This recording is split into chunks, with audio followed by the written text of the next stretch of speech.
اس خانقاہ شریف میں نبی کریم صلی اللہ علیہ وسلم کی سیرت طیبہ پر مسلسل 11 ایام تک بیان ہوتا ہے، اور 12ویں دن یعنی میلاد شریف کے موقع پر سالانہ مجلس منعقد ہوتی ہے، اور اس کا جو تفصیلی پروگرام ہے، جو حضرات پابندی سے ان مجالس میں شرکت کرنے والے ہیں اس کی تفصیل سے بھی وہ واقف ہیں، اور دیگر حضرات کے لیے بھی انشاءاللہ تعالی وہ سالانہ پروگرام کی تفصیل اس یوم کی آمد کے قریب بیان کر دی جائے گی۔ حاضرین مجلس، اس سے قبل کہ نبی پاک علیہ الصلاۃ والسلام کی پاکیزہ سیرت مطہرہ سے متعلق آپ کے سامنے کچھ باتیں بیان ہو، تمہید کے طور پہ بعض ضروری باتیں آپ کے سامنے رکھوں گا۔ جیسا کہ ہمارے یہاں مجالس جو منعقد ہوتی ہیں اس میں درود شریف کی محفل کا اہتمام ہوتا ہے، پھر ذکر ہوتا ہے،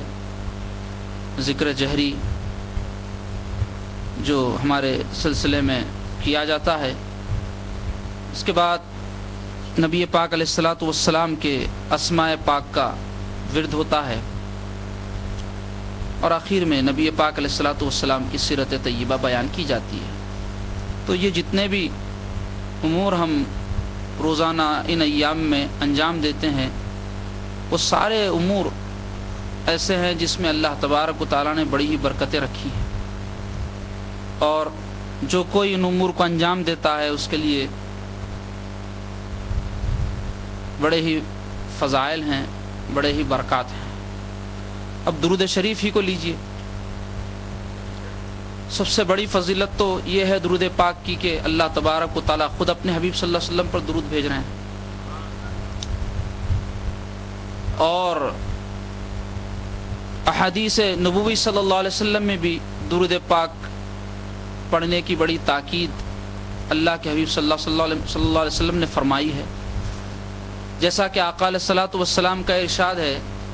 کہ جو کوئی مجھ پر ایک مرتبہ درود بھیجتا ہے تو اللہ تعالیٰ اس پر 10 رحمتیں نازل فرماتے ہیں، اور بعض روایات میں آیا ہے حدیث پاک میں کہ 10 رحمتیں نازل ہوتی ہیں، 10 گناہ معاف ہو جاتے ہیں اس درود پاک پڑھنے والے کے، اور 10 درجات اس کے بلند کر دیے جاتے ہیں۔ تو یہ کوئی معمولی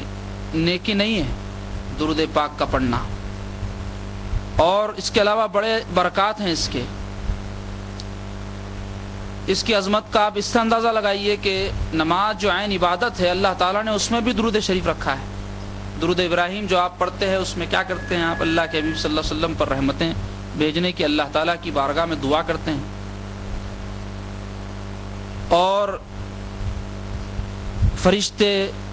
صحابہ اکرام، اولیاء اللہ، تمام مومن مومنات، مسلم مسلمات حبیب پاک صلی اللہ علیہ وسلم پر درود پڑھتے رہتے ہیں، اور اس کے برکات اور اس کے فائدوں سے متعلق کثیر جو ہے واقعات ہم کو ملتے ہیں، جس سے پتہ چلتا ہے کہ اس کی کیسی برکتیں ہیں۔ ایک برکت تو درود شریف کی یہ ہے کہ اللہ تبارک و تعالی گناہوں کی مغفرت فرما دیتے ہیں۔ گناہوں کی مغفرت طلب کرنے پر زور اس لیے دیا جاتا ہے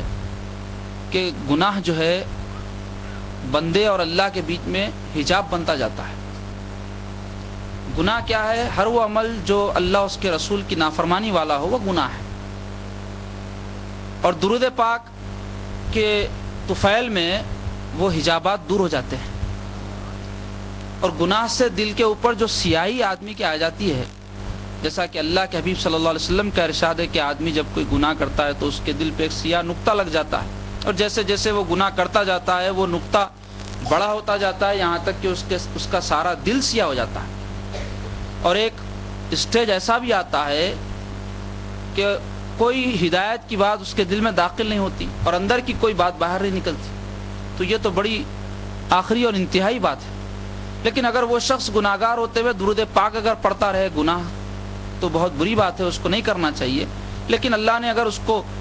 توفیق دی ہے اور اللہ نے اس کی قسمت میں رکھا ہے کہ اس کے گناہ معاف ہونے ہیں، تو پھر اس کو درود پاک پڑھتے رہنے کی بھی توفیق ہو جاتی ہے۔ کہ وہ درود پاک پڑھتا رہتا ہے یہاں تک کہ اللہ تعالیٰ اس کو توفیق بخش کے گناہوں کی عادت سے اس کو دور فرما دیتے ہیں. اور اگر کوئی شخص گناہگار مر بھی جائے تو مرنے کے بعد بھی اگر کوئی درود پاک پڑھ کے اس کا ثواب کسی گناہگار کو بخش دے تو اللہ تبارک و تعالیٰ اس کی بھی مغفرت فرما دیتے ہیں. حضرت امام حسن بصری رحمۃ اللہ علیہ، حضرت سیدنا علی رضی اللہ عنہ کے یہ خلیفہ ہیں، ان کے پاس ایک عورت آ کے عرض کی کہ حضور میری بچی کا انتقال ہو گیا، کوئی وظیفہ وغیرہ مجھے تجویز فرمائیے، میں چاہتی ہوں کہ اپنی بچی کو خواب میں دیکھوں.